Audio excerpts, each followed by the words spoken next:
Here we're going to talk about exponents, and they are also called powers. And so when you see a number written where you have your number, but then there is a smaller, it's written smaller up and to the right of that number, that is an exponent or a power.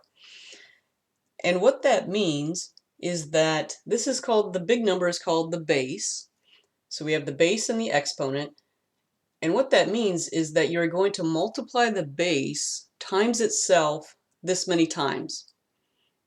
And so some people, when they see this, they'll just multiply these together, 6 times 4. That is not what an exponent is, and that's one way they're going to get you in the test, because if they say, you know, what is 6 to the 4th power, some people will just do 6 times 4, and one of the multiple choice answers will likely be 24. That is not correct. What it means is you take the base, so here's 6, and you multiply it times itself the exponent number of times. So in this case, 4. So 1, 2, 3, 4. 6 times 6 times 6 times 6.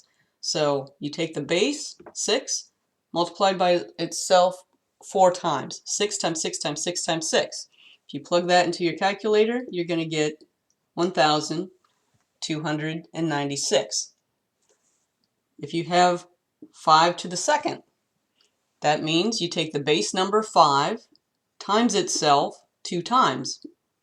1, 2. So 5 times 5, 25. Now this is a special case when you have a 2 up here. And so when you have a 2, the terminology associated with that is it's squared. So this is read 5 squared because it's a 2. Anytime you see a 2, it means squared.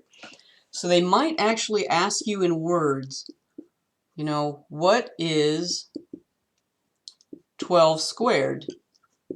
So if you see it in words, you have to know that squared means 2. So what is 12 squared? You would write it as 12 with a 2 as an exponent. And so what does that mean? 12 times 12, because you have the base number 12 times itself 2 times. 12 times 12 equals 144. The other special case is cubed. So if you have a 3 up there, again, what does that mean? 7 times 7 times 7. 3 is 1, 2, 3. You can just multiply that out. You get 343. But if you have a 3, it's called cubed. So you again might see this in words on the test, and you need to know, if you see the words, you know, what is 9 cubed, that's a 3. So you would write it 9 cubed, 1, 2, 3, because this is a 3. You can throw that into your calculator and you get 729. So 2 things that you really need to memorize. The word squared means that the exponent is to the second. The word cubed means that the exponent is a 3. There are 2 other special cases. If something is raised to the 0 power, so you have 8 is your base number, but the exponent is 0. Anytime something is raised to the 0, the answer is always 1 by definition. So it doesn't really matter what number. You can have any number here. If it's raised to the 0 power, it's 1. The answer is always 1 by definition. The other one is if it's raised to the 1st power.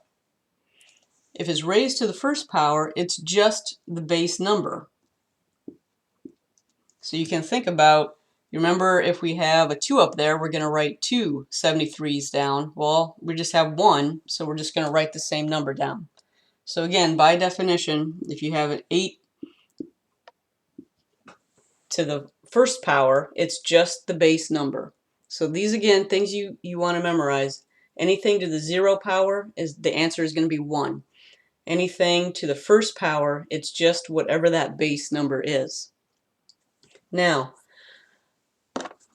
one thing that you're going to want to know is that you can do this on your calculator. And so if you have not watched the video on how to use the calculator, you need to watch that on the Facebook page. But there's 2 buttons you need to be aware of when you're dealing with exponents. One of them has an x squared on it. The other has this, it looks like a mountaintop, or it's called a caret sign. You need to know those 2 buttons if you want to easily do exponent questions. So, for example, let's say they give you, what is 3 squared? If this is a 2, so it's squared, you're going to use this button. And so how you would input that into the calculator, and again, watch the video. You would press the 3, then this x squared button, and then enter, and you're going to get the answer, 9. If it's not a 2, so the clue should be this says x squared, right? So you're only going to use that if the exponent is a 2. If it's not a 2, here we have to the 4th power, you're going to use the caret sign. So you would put in 6, caret, then you would type in 4, whatever that exponent is, and then you would hit the enter button. So you'd type 6, then the caret, that's not an N, it's a caret sign. Then the 4, because that's the exponent, so you do the base, the caret, the exponent, enter. And if you put that in, you're going to get the answer. So that's kind of a shortcut way. By using that calculator, you need to know how to use the calculator to do exponents. So instead of typing in 6 times 6 times 6 times 6, which you certainly can do in your calculator, you can do it kind of a faster way. But either way, you're going to get the same answer. I'm just trying to show you a little bit of a shortcut by using the calculator. All right, one more topic to cover, and this is going to be negative exponents. So let's say you have 2 to the negative 3. When this exponent is negative, it has absolutely nothing to do with negative numbers. Your answer isn't necessarily going to be a negative number. So all this means is that it's going to be a reciprocal. So let me show you what that means. The way you want to solve this problem is, first of all, just ignore that it's negative. So what is 2 cubed? 2 times 2 times 2, right? 3 times. And it's 8.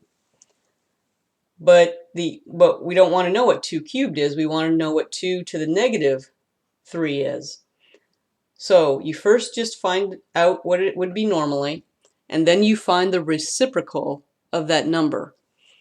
So 8 is really 8, 1. Reciprocal just means you flip it. So 8 over 1.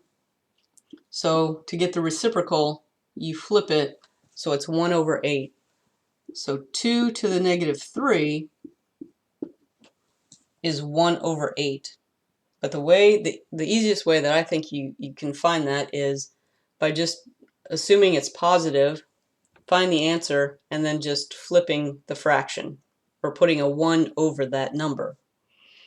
So we'll do one more. If we have 16 to the negative 4, you find first what is 16 to the 4th. 16 times 16 times 16 times 16, right? 4 times, 1, 2, 3, 4.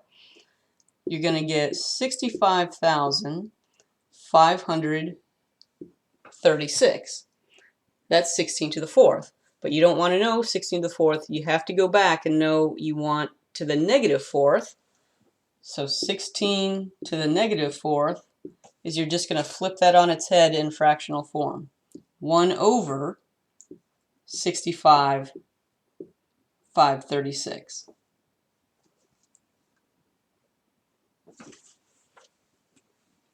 So that is what your final answer is going to be. So if you see a negative exponent, don't think it has something to do with negative numbers. It means just find the answer if it was positive and then flip the fraction or put a 1 over the answer.